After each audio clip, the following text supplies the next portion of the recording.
Samajwadi party की क्या स्थिति है? देखिए, समाजवादी पार्टी 14 लड़ी एमओआई पर,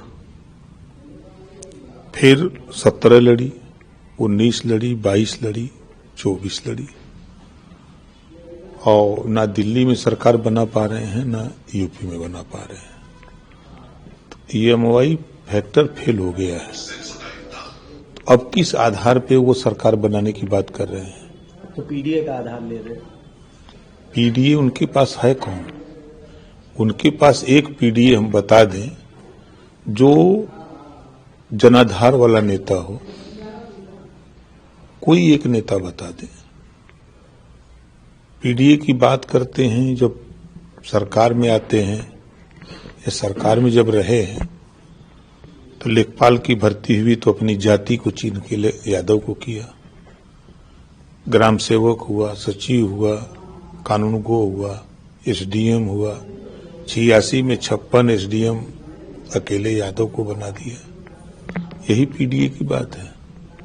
पीडीए, हाँ इतना है, वो पीडीए जो चिल्ला रहे हैं, पीडीए माने परिवार डेवलपमेंट अथॉरिटी उनकी है। आज माननीय संजय निषाद जी के पास हैसियत है वोट दिलाने की, अनुप्रिया पटेल जी के पास है हैसियत वोट दिलाने की, जयंत चौधरी जी के पास है वोट दिलाने की हैसियत, ओम प्रकाश राजभर के भी पास हैसियत है वोट दिलाने की, और भारतीय जनता पार्टी अपनी एक ताकत है। उनके पास कौन है? नेता हो सकते हैं, जितने नेता हैं वो सब दगे हुए कारतूस हैं। कोई कांग्रेस से छोड़ के आया है, तो कोई बसपा छोड़ के आया है, तो कोई सपा गई भाजपा से छोड़ के गया है। अब वो समाजवादी पार्टी जब तक प्रदेश में गठबंधन की राजनीति नहीं करेगी और असली पीडीए की बात पर नहीं चलेगी, रास्ते पर भटकते रहते हैं, बात करते हैं पीडीए की, तब तक पटरी से उतर जाते हैं। फिर बात करेंगे पीडीए की, फिर खड़ंजा पकड़ लेंगे। ऐसे थोड़ा होता है। इस देश में कांसीराम जी आए और सीधे लकीर खींचा 1585 कि हम 15 को 15 हक देंगे, 85 को 85 का हक देंगे। आज भी उनकी चर्चा, उनकी इज्जत, उनका सम्मान पूरा देश करता है। वो नेता थे। एक कहावत है कि सवेरे कहें हाँ, संझा के कहें नहीं, सवेरे कहें नहीं और संझा के कहें हाँ, ऐसा ही कोई कहावत है। तो वही हाल अखिलेश जी का है भैया। किस मामले में सवेरे ना और शाम में? अगर हम शुरू करें तो गुड्डू जमाली को ले आए, कहे कि आपको मुबारकपुर लड़ाएंगे, और संझा को कह दिए कि नहीं वहां अखिलेश यादव लड़ेंगे। प्रमाण है। और हम कुछ उनके नालायक लोग हैं, नालायक नहीं कह सकते, लायक लोग हैं। नालायक भी कह सकते हैं, लायक भी कह सकते, दोनों लोग कह सकते हैं।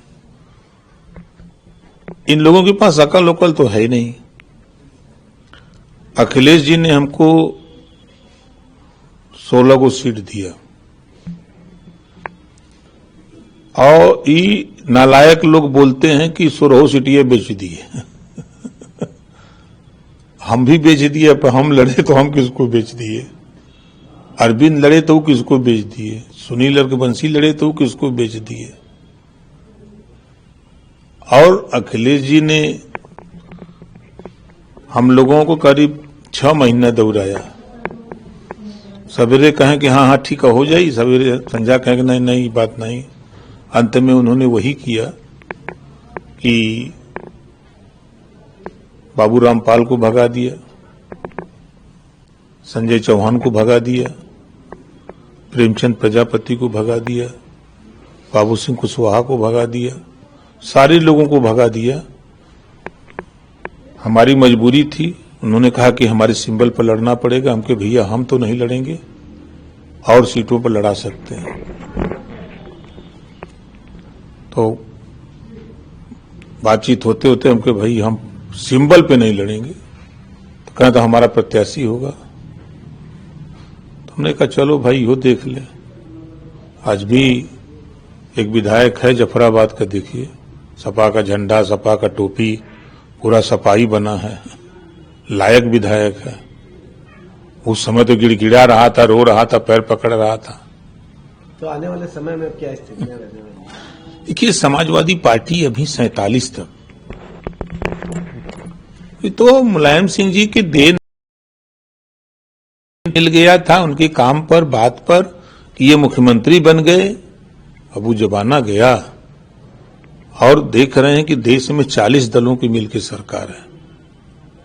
यहां अकेले सरकार बनाना चाहते हैं, यूपी में देख लें 6 लोग हैं, 6 लोग मिलकर तब सरकार चला रहे हैं। ये अकेला तो बनल चाहत हूं।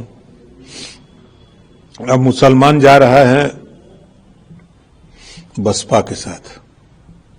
वो देख लिया कि एमओआई में ताकत नहीं है, डीएम में ताकत है। जिले का जो सबसे बड़ा पावर होता है वो डीएम के पास होता है। तो ये बात मुसलमान समझ रहा है। तो अब सपा को समझाने के लिए वो डीएम बनने जा रहा है।